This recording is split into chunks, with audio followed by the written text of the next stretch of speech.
Pernah nggak sih Anda ngerasa waktu itu kok lewat gitu aja, tiba-tiba udah sore, tiba-tiba udah akhir minggu? Nah, dalam pembahasan kita kali ini, kita akan coba bedah 3 hal penting banget yang bisa mengubah cara kita melihat hari-hari kita. Kita akan ngomongin soal spiritualitas, nilai moral, dan tentu saja waktu. Gimana caranya merangkai ketiganya biar hidup kita nggak cuma sekedar berjalan, tapi jadi bener-bener penuh makna. Kita mulai dari kutipan jenius dari Einstein ini ya. Dan ini tuh bener banget kan? Kita semua pasti pernah ngalamin. Waktu tuh rasanya aneh. Coba deh, 1 jam ngerjain tugas yang kita benci rasanya kayak setahun. Tapi 1 jam ngobrol sama orang yang kita suka, kok udah selesai aja? Nah, cara kita merasakan waktu ini yang ternyata membentuk realita kita. Jadi, yuk kita coba pahami ini dulu sebagai langkah pertama. Oke, jadi mari kita masuk lebih dalam ke bagian pertama, relativitas waktu kita. Kenapa sih waktu itu bisa terasa beda banget? Nah, ini dia kuncinya. Waktu bisa terasa cepat banget pas kita lagi asik-asiknya. Entah itu baca buku, main game, atau ngerjain hobi yang kita suka. Kita sampai lupa waktu kan? Sebaliknya, waktu terasa lama banget pas kita harus ngerjain sesuatu yang, malesin banget. Tiap menit rasanya kayak siksaan. Perbedaan drastis ini tuh bukan cuma soal suka atau nggak suka loh. Ini sebenarnya petunjuk. Petunjuk penting tentang di mana sebetulnya letak gairah dan makna hidup kita. Coba deh, renungkan pertanyaan ini. Apa sih yang bisa bikin Anda benar-benar asyik sampai lupa segalanya? Kalau kita bisa jawab pertanyaan ini, kita itu bukan cuma nemuin hobi baru, kita itu lagi nemuin sebuah peta. Peta yang bisa nuntun kita ke tujuan hidup kita yang sebenarnya. Oke, kita udah paham kalau waktu itu relatif. Sekarang, mari kita ganti cara pandang kita.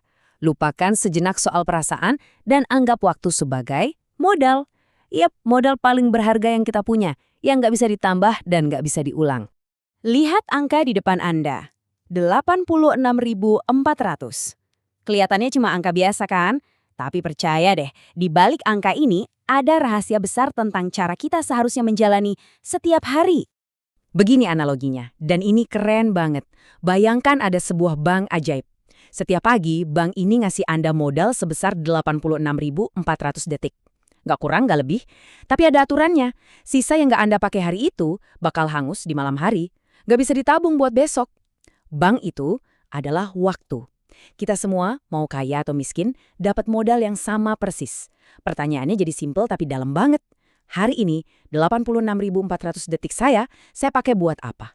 Dan kutipan dari Hasan al-Basri ini rasanya ngendak banget. Wahai manusia, dirimu adalah kumpulan hari-hari. Jadi, hidup kita itu bukan satu garis lurus yang panjang. Hidup kita itu kayak puzzle, yang kepingannya adalah hari-hari kita. Kalau satu hari lewat, ya berarti satu kepingan diri kita juga ikut hilang. Ini bukan lagi soal jadi makin tua, tapi soal jatah kesempatan kita yang makin berkurang. Nah, kalau tiap detik itu berharga dan tiap hari adalah potongan diri kita, pertanyaan berikutnya jadi krusial banget kan? Oke, terus modal waktu yang terbatas ini mau kita investasikan buat apa? Apa sih sebetulnya tujuan tertinggi kita? Gini deh, materi, jabatan, kekayaan, itu semua ada masa kedaluarsanya. Pada akhirnya, semua itu bakal hilang. Tapi ada satu hal yang gak akan pernah pudar.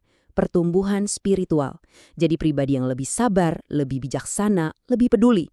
Nah, inilah investasi jangka panjang yang kita bawa sampai kapanpun. Inilah tujuan yang lebih besar dari sekedar pencapaian duniawi. Salah satu cara buat nemuin tujuan itu ada dalam konsep dari Jepang yang keren banget. Namanya Ikigai.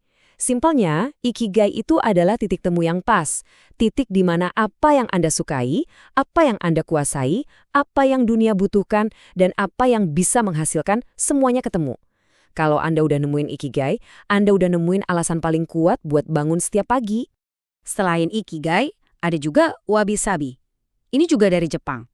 Filosofi ini ngajarin kita untuk menerima bahwa nggak ada yang sempurna dan abadi. Coba bayangin mangkuk keramik yang pecah. Terus disambung lagi pakai emas. Retakannya itu nggak ditutup-tutupi, malah jadi bagian dari keindahannya. Nah, hidup kita juga gitu. Justru di dalam ketidaksempurnaan dan retakan-retakan kita lah seringkali tersimpan keindahan yang luar biasa. Oke, punya tujuan besar itu penting. Tapi, gimana cara ngejalaninnya hari demi hari? Nah, disinilah kita butuh semacam kompas moral harian buat nentuin arah dari 86.400 detik yang kita punya setiap hari. Kalau kita perhatikan poin-poin ini, ada satu benang merah yang jelas banget kan? Hampir semuanya ngarah keluar diri kita.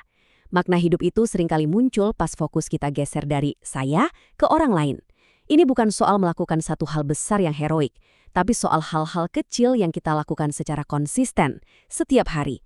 Memberi manfaat, menebar kasih, itulah intinya.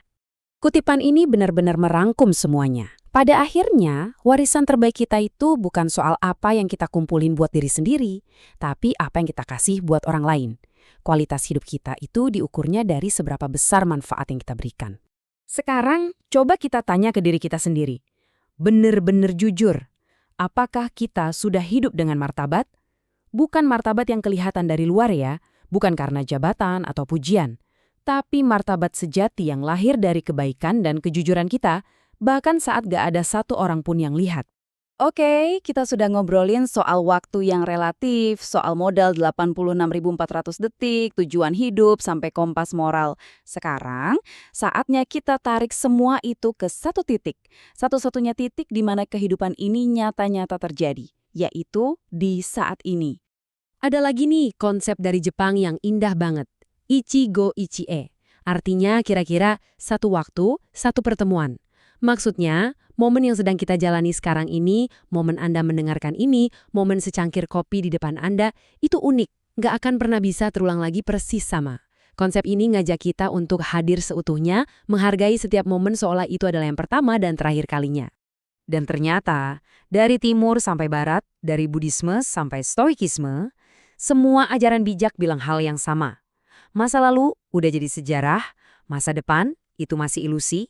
Satu-satunya arena tempat kita bisa beraksi, satu-satunya hal yang beneran kita punya dan bisa kita kendalikan, ya cuma saat ini. Disinilah kekuatan kita. Sekarang, ada pertanyaan pamungkas dari filsuf Friedrich Nietzsche. Bayangkan ini baik-baik. Kalau seandainya Anda harus mengulang hidup Anda yang sekarang, persis sama, dari awal sampai akhir, berulang-ulang kali selamanya, apakah Anda akan merasa senang atau malah ngeri? Ini bukan soal takdir ya, ini tantangan. Tantangan untuk menjalani setiap momen dengan begitu penuh sampai-sampai kita rela mengulanginya selamanya tanpa penyesalan. Setelah pertanyaan yang berat tadi, kutipan dari Thich Nhat Hanh ini terasa begitu menenangkan dan sederhana. Satu-satunya saat di mana Anda bisa benar-benar hidup adalah saat ini. Sesimpel itu. Semua keruwetan, kekhawatiran, dan mimpi kita, semuanya kembali ke satu titik.